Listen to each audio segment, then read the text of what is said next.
علیکم. سلام آجا واشته و جوره واشتیاره و ایدا شما دیگه وزندم کجایی ایدا باز واشین جایی و مردم هم تقاضا کنه یه کلیپ که شما پاکش کنید مردم هر کس گندیدی و مردم هم ما گوشه 100% بیایدم بازدید بکنه غذاهای سنتی و صنایع دستی به اقوام قوم و قبیله دا هستن و تمامی واشین صنایع دستی ادا ارتگانده و شما جوانان و نوجوانان و کماشان و پیران تمام تقاضا این در ایدان بازدید بکنه و بهترین صورت بازدید کنه و خرید بکنه و انشالله پشیمان نبیتم.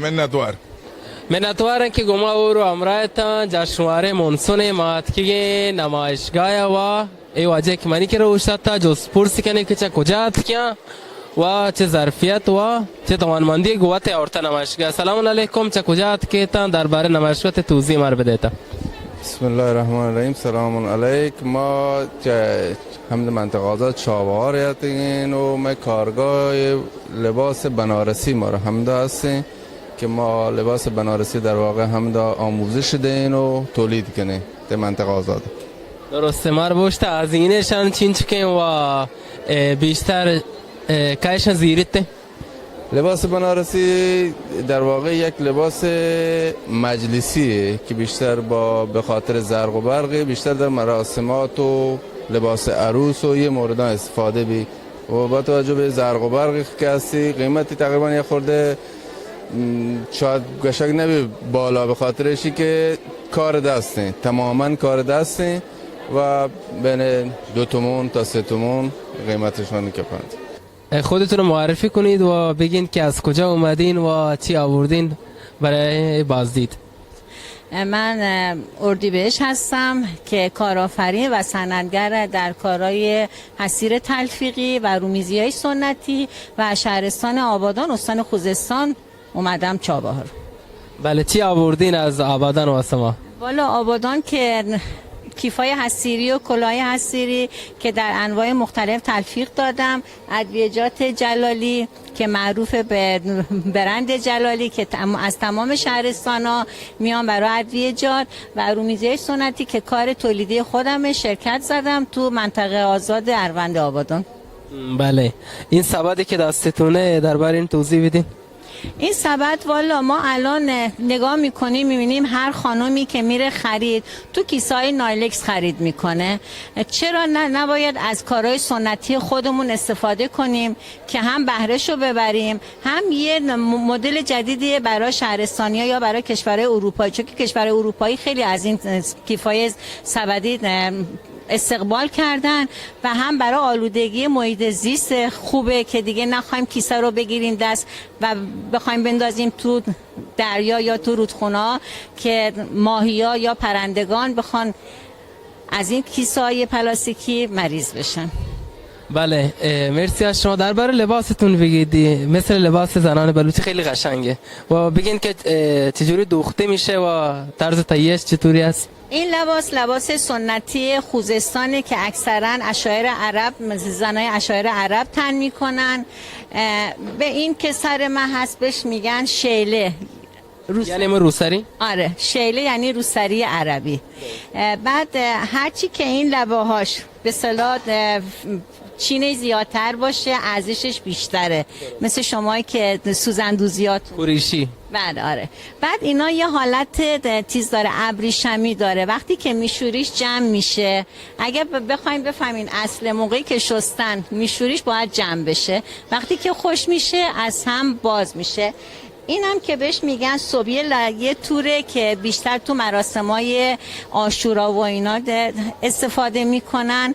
بعد اگرم که به اصطلاح سنگکاری باشه برای جشنای عروسیشون. و اینم که ماکسیه که با ماکسیای خوزستان حتما بلنده و سنگدوزی شدن اون مثل لباسای خود بلوچستان. بله مرسی از شما. میخوام ایرانیان رو به جشنواره مونسون دعوت کنین به زبان خودتون. هموطنان، هم شهریای کل ایران. لطف کنین به جشنواره موسون تشریف بیارین، از غرفه‌ها بازدید کنین، کارهای شکیل و زیبا دارن و همه کاران در حد نامبر وان. ممنون میشم اگه تشریف بیارین، از غرفه‌ها بازدید کنید. سپاسگزارم. بله مرسی از شما، منتوار شما را که گما هورو امرایتان چا جشنواره مونسون و تا معرفی کنتا. به نام خدا، من صنایع ایرندگانی و ایران شهر. چه ایران شهرت که شما چی آورتا پوازیده؟ من شال آورتا، رومیزی، دستبند، کراوات، تکه دوزی برمانتو، کوسن، رومیزی شان میارتش ایران شهر، مغنه، چادر، سوزنگیزی. خب انی هم کوریشی کنگا. اگه بلوٹ یک روسری کوریشی بکنه چینچه زمان طول کشی تا آماده بیبیته؟ حداقل بستگی به کوریشیه. حداقل مثلا یک روسری ها 1 هفته طول کشی، یک روسری ها 3 رو طول کشی، بستگی به بزرگی و کوچیکی کوریشی ها قلاب بافی هسته. بعد از اینه یک مثلا روسری چینچه؟ هزینه با دوخت جدای، گیرگی جدای، تپه جنگی جدای، بعد کوریشی کنگی جدای، مهر گیرگ جدای، شامپک جدای. حداقل یک تکوی حداقل همو کمترین 300 تومان داره. سلام علیکم، از کجا اومدین؟ سلام، از استان گیلان، روستای فشتکی، روستای ملی حصیر، سازمان منطقه آزاد انزلی در خدمت شما هستیم. خب درباره اینا توضیح بدین، دقیقاً چند روز طول میکشه تا بتونین سواد درست کنین و از چی درست میشه؟ کار حصیر بافی همونجوری که تو اکثر نقاط ایران مخصوصا نواحی ساحلی رواج داره، تو استان گیلان هم یکی از رشته‌های پرطرفدار و بسیار قدیمی صنایع دستی هست. تو این رشته که الان دارین کار میبینین از مواد طبیعی گالی یا لیه که تو به صورت خودرو در مناطق باطلاقی گیلان رشد میکنه، مواد اولیه تعیین میشه، بعد به صورت متداول همون چیزی که همه جا مرسومه به صورت گیس تبدیل میشه و گیس آماده به محصولات مختلفی تبدیل میشه که این محصولات میتونه سفره باشه، زنبیل باشه، خدمتتون کلاه باشه و محصولات فانتزی جدید که جنبه کاربردی بهش اضافه شده. معمولا یک هنرمند چیره دست اگه بتونه کار بکنه در یک روز کامل میتونه 1 متر مربع حصیر ببافه. یعنی یه روز میتونه یه حصیر چی کنه، درست کنه؟ این سفره؟ بله، این محصولاتی که الان داریم میبینین سفره هست که ما هم به عنوان سفره غذا ازش استفاده میکنیم، هم در بعضی هم به عنوان تزیینی در دیوار کوب ازش استفاده میکنن. اگر میخواید ایرانی‌ها رو به چابهار دعوت کنید چگونه دعوت میکنید؟ به زبان همشهریاتون رو دعوت کنید. من اولا که همه عزیزانی که صدا و تصویر ما رو میبینن دعوت میکنم به استان زیبای سیستان و بلوچستان، منطقه آزاد چابهار تشریف بیارن و از این همه زیبایی لذت ببرن. شیمی قدم خوش آمد گیمه که بیده و از منطقه آزاد چابهار که منطقه خوش آب و هوای در کنار دریای عمان ساحل مکران قرار داره بید و از لذت ببرید. هم گرم هم شرجی، کم از هوای گیلان نره، خیلی خوش آب و هوای بید و از لذت ببرید. بله مرسی از شما، منتوار، خوش اومدین به چابهار. انشالله که همیشه به چابهار بیاین و به ما افتخار بدین. ما که این 48 ساعتی که در چابهار بودیم بسیار به ما خوش گذشت و لذت بردیم. امیدواریم که همه کسانی که میان همچون مثل ما اینجا لذت ببرن و زیبایی ها استفاده کنن. بله مرسی از شما. از شما هم تقاضا میکنم که اگه وقت کردین انشالله بیاین چابهار چند روزی بمونید و از این هوای خوب و زیبا و چهارفصل چابهار لذت ببرین. ما همچنان در نمایشگاه و جشنواره مونسون هستیم در منطقه آزاد چابهار. شما از کجا اومدین و چی آوردین؟ به نام خدا فیناستیان هستم، از منطقه آزاد اروند اومدم. سراجی سنتی، هنر سراجی سنتی، چرم طبیعی، کاملا طبیعی و 100% کار دست انجام میدیم. فعالیت داریم و محصولاتمون رو اینجا عرضه میکنیم. بله درسته. الان قیمت اینا چنده و دقیقاً روی اینا شما چی هم کار کردین؟ بله. اینا چرم طبیعی هستن، چرم گاوی، بزی و شترمرغ و شتر هستش. این نقاشی روی چرمه که کارو انجام میدیم، بعد نقاشمون روی چرم حالا اون طراحایی که دوست داریم و حالا خودشون دارن انتخاب میکنیم و با رنگ مخصوص رنگامیزی نقاشی میکنیم.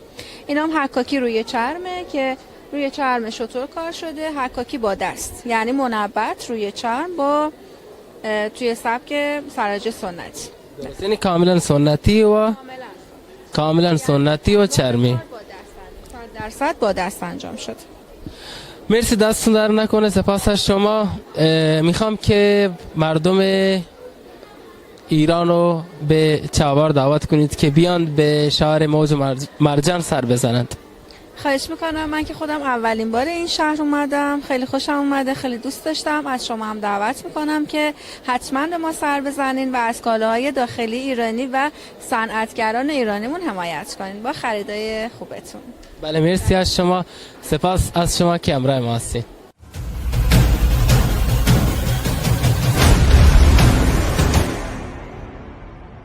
شما از کجا اومدین و چه سوغاتی برای مردم چابهار و کسانی که میاند از این نمایشگاه بازدید کنند چی آوردین؟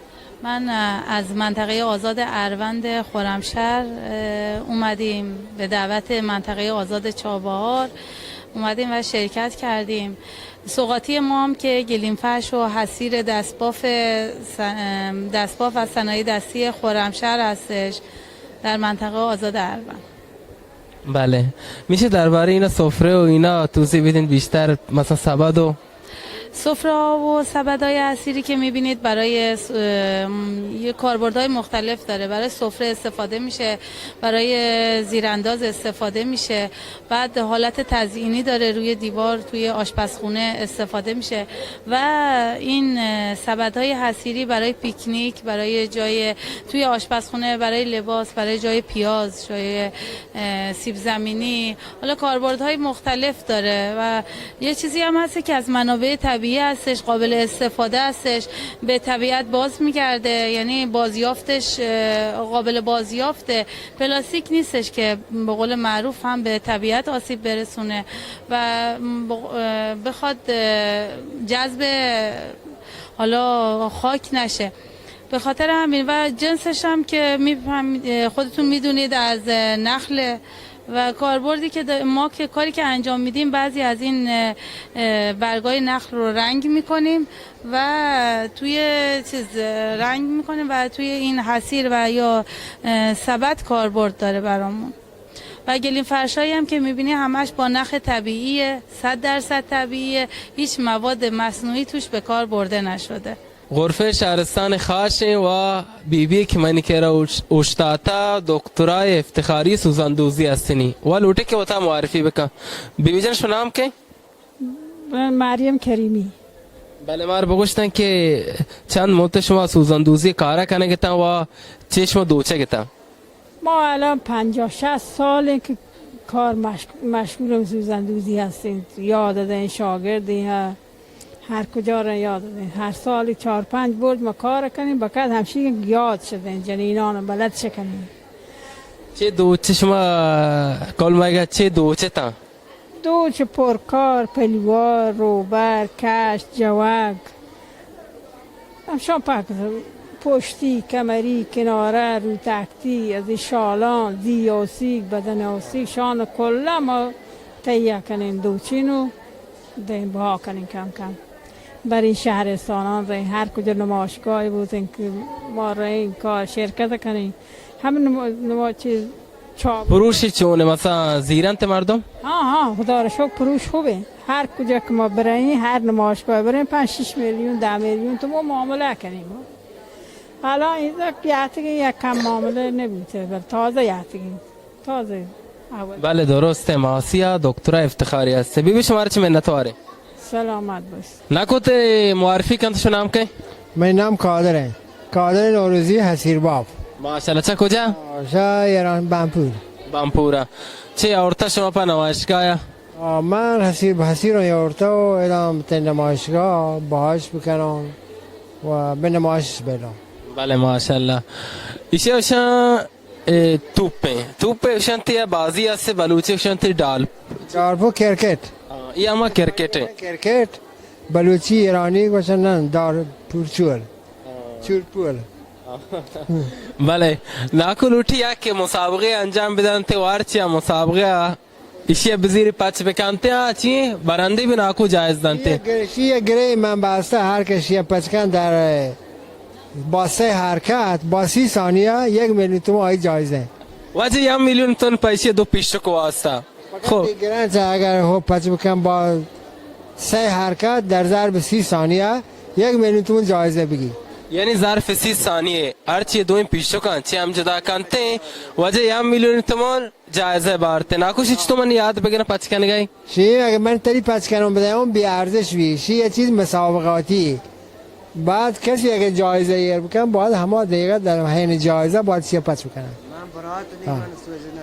من برات نیکشی یاد گره سوژون نداشتی تا یاد مگر بابا یادم بدم تی براس میشی نه بله شهر ناکوش پچ کما چارنی باری و دیگه چیزیں هم جالبه ده هستیں اما چیه شماره گونا و ایشه ایشی کاربار چیه چکاری؟ این کاربار چیه پیتی چوکی امات چوکی رم به بازار کسان کن چوکی هوری گار مبی شیط انگوشتی کنه به حالت شیمات نم به ما چیگی بله اوشی بله حالا من تو رم به بازار حالا من تا هر چند که بکشن تو گار نبید جدا نبید مثلا همدیگه جدا نبین جای شلوغ بی بازار زیاد من تو همدیگه جدا نبین اصلا بله گوشی که اگه یا چوک که وقتی ماته امرای رو باز